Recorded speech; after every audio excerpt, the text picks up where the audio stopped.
This is Lesson 2 of Module 2 of the Basic Angel Magic course. Today we are talking about the Ibis system of numbers. As civilizations flourished across the ancient world, their fascination with the cosmos shaped their understanding of the natural world and profoundly influenced their cultural expressions. In many societies, the celestial bodies were seen as divine entities, with the sun, moon, and planets personified as gods and goddesses. This anthropomorphism added a rich layer to their mythologies, leading to elaborate storytelling that explained the movements of these celestial bodies through the lens of human experiences, emotions, and moral lessons. For instance, the sun was often revered as the source of life and vitality, associated with the gods of creation and power, frequently considered a father. In contrast, the moon was closely tied to femininity, the mother, intuition, and life cycles. These understandings informed agricultural practices, as planting and harvesting seasons were often aligned with the lunar phases and the solar movements, emphasizing a symbiotic relationship between society and the cosmos. The meticulous observations of ancient astronomers extended beyond mere tracking. They moved into the predictive aspects of astronomy. By observing the regularities in celestial movements, such as eclipses and planetary alignments, they developed sophisticated techniques for forecasting seasonal changes and natural events. This predictive prowess wasn't just practical. It reinforced the belief in a cosmically ordered universe where human actions could be harmonized with the rhythms of nature. The concept of mathematics as the underlying fabric of the universe took root in many ancient philosophies. Pythagorean thought, for example, encapsulated the idea that numbers held intrinsic meaning and that the cosmos was a mathematical entity. This belief permeated scientific inquiry, art, and architecture, as seen in the sacred geometries of temples and structures designed to align with celestial events. The golden ratio and Fibonacci sequence, revered for their aesthetic and structural harmony, were often believed to represent the divine order, a reflection of the cosmos embedded within earthly creations. In linguistic development, the connection between letters, sounds, and cosmic vibrations gave rise to assigning symbolic meanings to names, what became known as name lore. This system, rich in spiritual and magical significance, suggested that names were not only a mere designation, but also held the power to influence one's destiny and character. The alignment of an individual's name with specific planetary vibrations was thought to enhance or diminish traits and life paths, making names a focal point of personal and spiritual identity.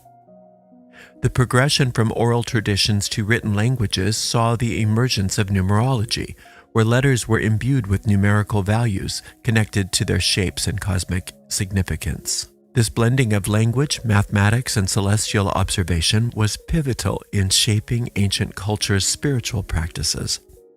For instance, the Kabbalistic traditions of the ancient Hebrews involved deep explorations of the numerical equivalencies of letters, leading to mystical interpretations of their texts. As ancient magi recorded their findings and philosophies, they created a legacy that indirectly influenced future generations. The Greeks and Romans, for instance, adopted and adapted many of these ideas, especially in their approach to astronomy and astrology. The Renaissance saw scholars rediscovering and expanding upon these ancient scientific, spiritual, and art amalgamations. Ultimately, the ancient observatories, be they the ziggurats of Mesopotamia, the step pyramids of Egypt, or the stone circles of the British Isles, served as astronomical instruments and sacred sites where the heavens and earth converged. This intermingling of celestial study and spiritual beliefs reflects a fundamental human desire to find connection and meaning in the universe, a pursuit that continues to resonate in our exploration of the cosmos to this day. In ancient Egypt, the bird-headed god Tahuti, spelled Thoth, was known as the recorder, and was associated with the Ibis, earning its nickname secretary bird. The Egyptian word for Ibis, teki, is considered vibrational, representing the Ibis's call. This call was believed to identify magicians of the highest order. To grasp the so-called call of the Ibis, one must understand the mystical numbers tied to the planet letters and their connection to the musical scale. Before discussing the magical numbers of the planets, it's worth noting that the ancients recognized only 7 planets, but suspected the existence of 2 additional ones. The 7 identified were the Sun, Moon, Saturn, Jupiter, Mars, Venus, and Mercury.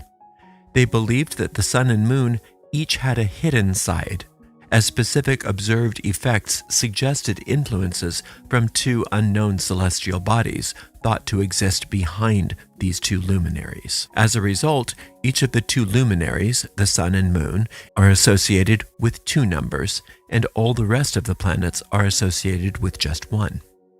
The Sun is linked to the number 6, while its hidden side, Uranus, is related to the number 2. Similarly, the Moon is tied to the number 9, and its hidden side, Neptune, is connected to the number 1. Therefore, the Sun rules numbers 2 and 6, and the Moon rules numbers 1 and 9. Numbers hold profound significance and can reveal hidden truths about ourselves and our paths in life. In ancient cultures, including Egypt, numbers were often viewed as sacred, imbued with a deeper meaning beyond mere counting. Each number corresponds to specific energies, traits, and archetypal qualities. By analyzing the numerical representation of names and their vibrational frequencies, practitioners can gain insight into a person's character, strengths, challenges, and life purpose. Each sound of the alphabet is linked to a different corresponding number, and these numbers are then associated with specific tarot triumphs or trumps, each card encapsulating a unique set of meanings and symbolic messages. The number 1 corresponds to the Magician card, also called the Juggler. The number 2 corresponds to the High Priestess, and so on, up to the number 22, the Fool. Our names, often bestowed upon us at birth, carry particular vibrations that influence our experiences. When someone changes their name, whether through marriage, personal choice, or adoption, the vibrational frequency shifts, potentially altering their energetic landscape and life trajectory. By applying this Ibis system I'm going to teach you, individuals can explore what these changes might mean and how new names might resonate with or clash against their previous identities. By evaluating the numbers associated with one's name and the corresponding tarot triumphs, individuals may discover hidden aspects of their personality, traits they may not be fully aware of, or even aspects of themselves they wish to develop further. It serves as a personal guide, illuminating patterns and themes that arise throughout one's life journey. Engaging with this system invites us to self-discovery, deeper understanding, and a connection to the timeless ancient wisdom symbolized by the sacred Ibis and the god Tahuti. It weaves together history, mysticism, magic, and personal insight, creating a rich tapestry that speaks to those seeking greater clarity about themselves and their place in the universe. Included in this lesson is a chart of corresponding phonetic sounds. To convert your name to numbers in this system, you must use the phonetic sound of your name, not its actual spelling. One way to use the Ibis system is to find the tarot cards which represent our name. The first thing we have to do is convert the sounds of our name into numbers. When using the Ibis chart, make sure that the syllable itself isn't already covered. If the syllable itself does not exist in the chart, then you will use the numbers for the vowel sounds and consonant sounds separately. We are using Arnold Spencer as an example. Arnold is a 2-syllable word. The first syllable, R, if you look up on the chart, is already covered. So we don't need to take the vowel A and the consonant separately. The syllable R corresponds to the number 2. The second syllable, nold, we take the N sound, which is 5, the O sound, which is 7, the L sound, which is 3, and the D sound, which is 4. We add all those numbers together. 5 plus 7 plus 3 plus 4 equals 19. So the first syllable is 2, and the second syllable is 19. We add those two syllables together, and we get 21. 21 corresponds to the world card. Therefore, Arnold, 21, corresponds to the world card. Spencer is a two-syllable name. The first syllable has the S sound, which is 6, the P sound, which is 8. But there's also an N, which is its own syllable, 5. So we're going to use 5 rather than using the S sound and the N sound separately. So S is 6, P is 8, and the N syllable is 5. We add those numbers together. 6 plus 8 plus 5 equals 19. The second syllable, sir, S is 6, is 6, and the R sound is 2. Be very careful that you notice that the E is pronounced not E. So it's very important that we use the sound. So the S sound is 6, the is 6, and the R sound is 2. 6 plus 6 plus 2 equals 14. So Spencer, the first syllable, spen, is 19. The second syllable, sir, is 14. We add 19 plus 14, and we get 33. 33 is larger than the number 22. There are only 22 trumps. Therefore, to find the tarot trump, the way we reduce it in this system is we subtract 22 from the number. Spencer is 33. We subtract 22 from that, and we get 11. Therefore, Spencer's card is 11. Strength. Arnold, 21, the world. Spencer, 11, strength. Now we add both those names together to get the composite card. Arnold Spencer. Arnold is 21 plus Spencer is 11. That equals 32. That's greater than 22, so we must subtract 22 from that number to get the tarot card. 32 minus 22 is 10. Therefore, the composite card for Arnold Spencer is 10, the Wheel of Fortune. This method of number reduction is only used when finding the tarot trump for the name. For all other uses of the numbers, we reduce every number that is larger than 9 by adding the two numerals of the number together. For instance, Arnold is 21. We add the 2 and the 1 together to get 3. Spencer is 33. We add the 3 and the 3 together to get 6. For the composite number for Arnold Spencer, we take the 3 and the 6 and add them together, and that gives us 9. It's important not to confuse the two different methods of number reduction. To reiterate, there are two separate and unique methods of reducing numbers in the Ibis system. The first method is only used for finding the tarot trumps for a name.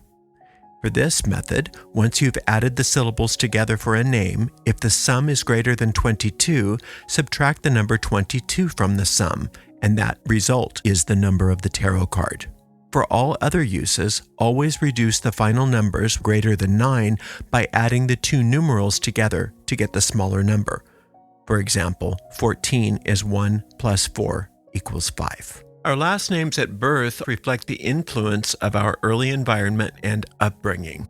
When we associate our last name with a tarot card, we reveal certain traits or characteristics related to the parental and environmental impact on us.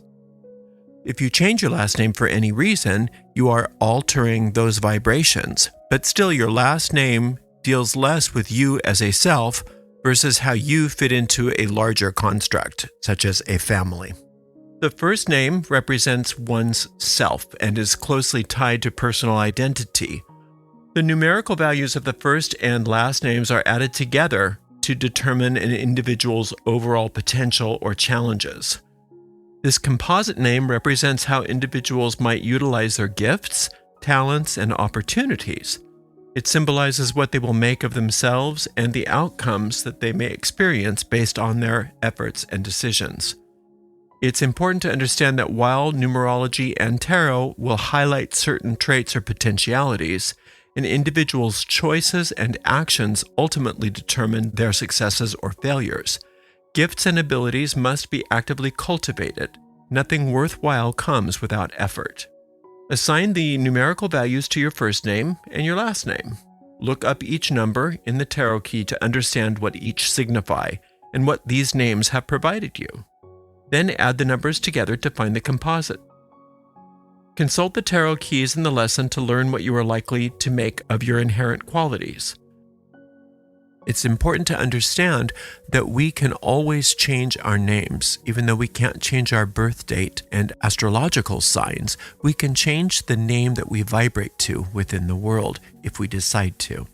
If you deem your name undesirable, you can change it by adding your middle name to your signature, going by a nickname, or even changing your name legally. Speaking of nicknames, allowing others to assign you a nickname is not always beneficial and can even be disempowering. From an occult perspective, being renamed without your consent is akin to surrendering a part of your own identity to someone who holds no authority over it. Your name is yours to shape. It can be changed by your will or even bestowed upon you by angels as a magical gift. However, no person has the right to rename you without your agreement.